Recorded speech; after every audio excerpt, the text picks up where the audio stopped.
est pris par des camions et emmené à la décharge. Voilà. Donc la collecte est quand même assez organisée, ça manque un peu de... C'est bon, les sujets de décharge, c'est très complexe. Hein. Il y a beaucoup de projets pour formaliser la filière, mais c'est très compliqué. Est-ce qu'il y a un tri à l'origine ou pas? Il y a un tri informel, c'est-à-dire qu'il y a déjà des gens qui viennent dans les poubelles piquer quelque part, notamment les bouteilles en PET, ce genre de choses partent assez vite. Ensuite, il y a les gens qui ramassent dans les camions, qui commencent à faire un pré-tri. Ensuite, le camion est déversé dans la décharge et là, il y a encore un tri qui se fait au pied du camion, quoi. Mais vous n'avez pas de à Dakar, par exemple. Moi, je vois chez moi, on les met dans des sacs. Ouais. On fait venir quelqu'un pour les prendre, pour les jeter à la décharge. En fait, en général, c'est dans les quartiers, il y a des charretiers qui passent, qui font une première collecte, qui ramènent sur des points normalisés et après c'est la Sonaged qui prend le relais. Et vous refaites le tri ici? Alors nous, on fait ce qu'on appelle un surtri, c'est-à-dire que la coopérative normalement a déjà trié, mais nous on retrie pour être sûr, notamment des cagettes, des choses comme ça, entre les polypropylènes, les polyéthylènes, c'est pas toujours facile de les différencier. Donc nous on a un petit surtri et après voilà, donc on a ça, ensuite on broie, ensuite on tamise sur cette machine-là, c'est-à-dire qu'on met le déchet en haut, ça vibre, on va séparer tout ce qui est les poussières, tout ça, ça va partir d'un côté et de l'autre on a un plastique qui est de qualité. Le plus possible on essaie de ne pas laver les déchets, parce que laver ça veut dire transférer la saleté dans un déchet liquide, et donc on a un autre problème. Quand on a besoin de laver on le fait, et après on fait tourner, enfin après on a ce qu'on appelle un décanteur, et on essaie de faire tourner l'eau en circuit fermé, mais le plus possible on ne lave pas le déchet, on le tamise seulement. Voilà, donc une fois qu'on a fait ces étapes-là, on se retrouve avec des big bags comme ici, là, et ça c'est de la matière qui est prête à être recyclée. Voilà. Donc, on va passer par là, on va aller voir l'atelier mécanique.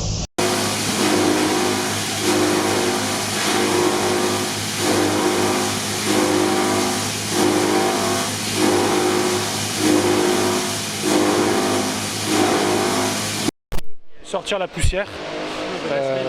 Donc voilà. Donc ici on fabrique en gros, on achète les pièces détachées des machines compliquées, donc les vis d'extrusion, les paliers, les moteurs, etc. On fait l'assemblage ici. Et certaines machines comme l'agglomérateur que vous avez vu ou le tamis, pour le coup on les fait entièrement ici. Voilà.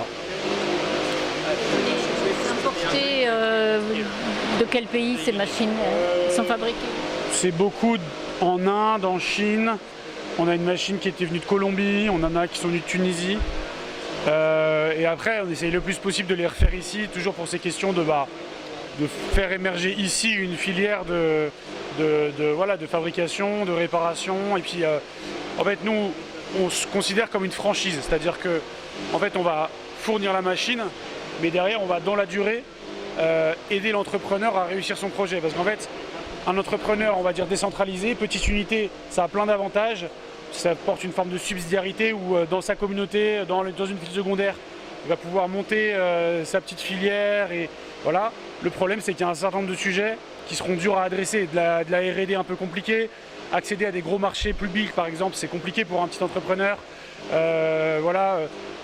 Faire certifier voilà, toutes les normes RSE auxquelles il doit se conformer, c'est pas forcément facile. Donc nous, on va gérer ça à l'échelle d'une franchise nationale, donc d'un réseau d'une dizaine d'unités, et comme ça, lui peut se concentrer sur localement traiter le plastique, le recycler, et puis ensuite, voilà le...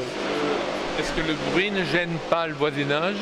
Là, c'est D'accord. Est-ce qu'il ne vaudrait pas mieux être à côté de la décharge, à la limite, pour avoir tout de suite l'accès? À Saint-Louis, par exemple, on s'est mis à côté de la décharge.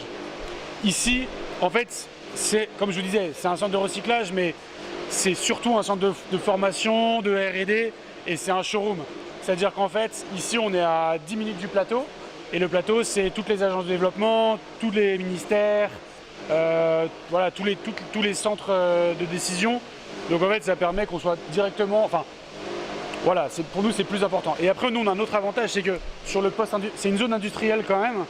Donc en fait tous les industriels qui sont autour nous donnent leur plastique. Donc en fait on perd sur le trajet depuis la décharge, mais on gagne la proximité avec un autre flux qui est le flux post-industriel. Voilà, mais encore une fois, si on était une grosse usine et qu'on massifiait les flux, on irait à côté de la décharge, le foncier serait moins cher, les transports seraient moins chers. Mais ici, on a des tout petits flux finalement par rapport à une usine de recyclage. Voilà. Comment ? On est entrepreneur, combien lui coûte la machine?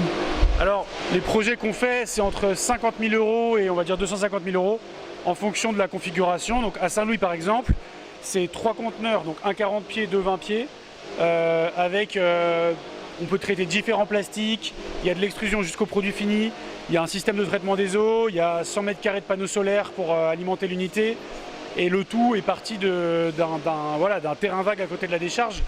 Donc là, c'est plutôt des gros projets parce que voilà, faut couler une dalle, faut relier, faut faire venir l'électricité, faut creuser un puits, etc., etc. Donc là, c'est des gros projets. On a une petite unité là qu'on est en train d'implanter à Sabodala, donc c'est vers Kédougou. Et là, pour le coup, c'est une petite unité avec juste un broyeur, une presse à balles, sans panneaux solaires, sans nettoyage, sans rien. Et là, on est plutôt sur un projet, on se verront à 50 000 €. Donc voilà. Mais nous, en fait, en tant que franchise, on travaille justement sur le financement de ces projets-là, parce qu'on sait que, et ça fait le lien peut-être avec les discussions qu'on a, mais en fait, pour un petit entrepreneur au Sénégal, c'est assez dur d'accéder au financement. Et nous, il y a deux choses qu'on peut faire, c'est donner de la lisibilité, puisque le projet a déjà été fait 3-4 fois, et il y a une marque un peu reconnue, donc en fait, il peut accéder à du financement. Et puis c'est aussi d'aller chercher des financements un peu, pour 10 micro-usines, 20, 100, 200, finalement ça peut être plus facile sur un gros projet que chaque entrepreneur ait se casser les dents à essayer de trouver son financement. Voilà. Donc ça fait partie des choses qu'on veut gérer à l'échelle d'une franchise nationale ou même à l'échelle de la sous-région. Alors oui, il arrive que sur certains projets, on fasse de la subvention sur des capex. C'est-à-dire, il y a des projets, on se dit, ça va être difficile mais en tout cas, on ne fait pas de projet dont on pense que les opérations ne seront pas rentables. C'est-à-dire qu'on n'accepte pas de subventionner les opérations dans la durée. Ou alors, on accepte par exemple de mettre des panneaux solaires, qui est une forme de subvention des opérations, puisqu'on a transféré une charge en capex. Mais en revanche, on est une entreprise privée à but lucratif. Donc la franchise doit, elle, être autoportante. Et ces franchisés, donc les entrepreneurs sénégalais qui vont faire tourner ces usines, devront être rentables parce que c'est pas du tout le modèle de devoir les subventionner. On a quelques projets. Ouais, on leur demande des fees. En fait, on a plusieurs modèles. Si on gère pour eux l'approvisionnement en déchets, on fait du négoce de matière, donc on leur vend de la matière. Si on gère pour eux la vente des produits finis, par exemple, on travaille avec le COJOJ, donc le Comité olympique de la jeunesse, pour leur fournir du matériel. Là, en fait, après, on ventile ou alors on travaille avec le métro Abidjan pour fournir les bancs publics dans les stations de métro, etc. Quand on a des gros projets comme ça, ensuite on le ventile sur nos entrepreneurs. Donc là, on prend une commission. Et enfin, il y a un fees annuel qui est relativement léger finalement, et un partage sur l'EBITDA. On prend 10% de l'EBITDA si le projet fonctionne bien. Et enfin, on est... C'est pas mal, quoi. C'est pas mal, ouais. Après, pour être très honnête, je pense pas que c'est ça qui nous fera vivre. Mais après, le dernier point, c'est qu'on vise de pouvoir valoriser donc tout ce qui est crédit carbone, crédit plastique. Et ça, donc, ce sera un autre niveau de revenu sur lequel on fait peu d'hypothèses, mais ça peut être une bonne solution, notamment pour subventionner la partie collecte qui parfois peut être assez chère. Mais vos débouchés, une fois que vous les avez, qui sortent sous forme de paillettes, etc., disons, vous les vendez à des gens qui vont les retraiter ou c'est vous On va aller à côté, je vais vous montrer le produit final. Donc, qui viennent des centrales à charbon, où ça peut être du sable. Donc en fait, il y a une charge minérale à 70%, et après il y a 30% de plastique. Et ce que vous voyez dans celui-là, c'est qu'il y a encore des petits bouts d'aluminium, parce qu'on a pris des plastiques qu'on appelle multicouches. Donc ça va être les Tetra Pak, ça va être les paquets de chips, ce genre de choses. Ça, c'est des plastiques dont personne ne veut, personne ne sait quoi en faire. Et en fait, un pavé, c'est plus de la séquestration finalement que vraiment du recyclage. C'est-à-dire qu'on pourra reprendre un pavé, en refaire un pavé, mais on a surtout mis dedans toutes les cochonneries dont personne ne voulait. Et même quand on lave le plastique, parce que par exemple, si on veut vendre par exemple un bon polypropylène à un injecteur qui va refaire par exemple une bassine ou un produit en plastique, on va devoir lui laver. Donc on va se retrouver avec une boue de lavage qui est toute la cochonnerie qu'on a transférée dans l'eau puis qu'on a fait sécher. Bah ça on va le remettre dans les pavés. Ça fait que cette usine en fait elle émet rien comme déchets si ce n'est les PVC ou des plastiques un peu particuliers ou les D3E qui sont des plastiques pour le PVC chargés en chlorure donc qui est toxique quand on le recycle. Donc ça effectivement on a des filières spécialisées pour les éliminer, mais en tout cas nous on n'a pas de déchets. Donc ça c'est un procédé qui est du coup assez élégant puisqu'en fait c'est vraiment de la séquestration de différents flux qui seraient sinon pas du tout valorisés quoi. Est-ce que vous avez une étude sur la durabilité du produit? On commence à avoir des études, ouais. On fait des tests à l'usure, des tests au vieillissement aux UV, à la friction. Et puis en fait, la grande difficulté qu'on a, c'est pas tant de faire un test une fois, c'est qu'en fait on a un flux qui est tout le temps différent. Donc en fait on fait une recette de cuisine avec des ingrédients qui sont jamais les mêmes. Donc en fait il faut arriver à avoir des études qui montrent, voilà. Donc on travaille beaucoup là-dessus, sur comment est-ce qu'on est capable d'assurer un certain niveau de qualité, malgré le fait qu'on a un flux qui est très différent.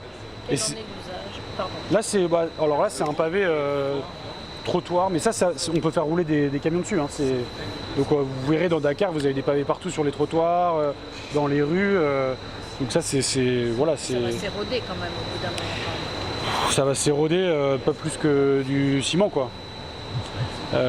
Donc voilà, c'est.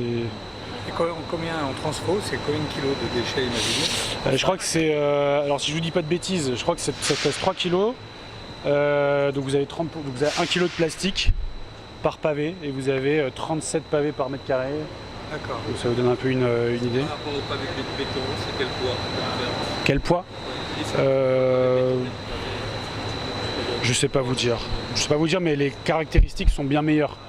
C'est-à-dire qu'on est bien au-dessus en termes de résistance. Finalement, le plastique a les qualités de ses défauts, c'est-à-dire qu'il est très durable, il est flexible, donc en fait il est beaucoup moins cassant qu'un pavé en béton.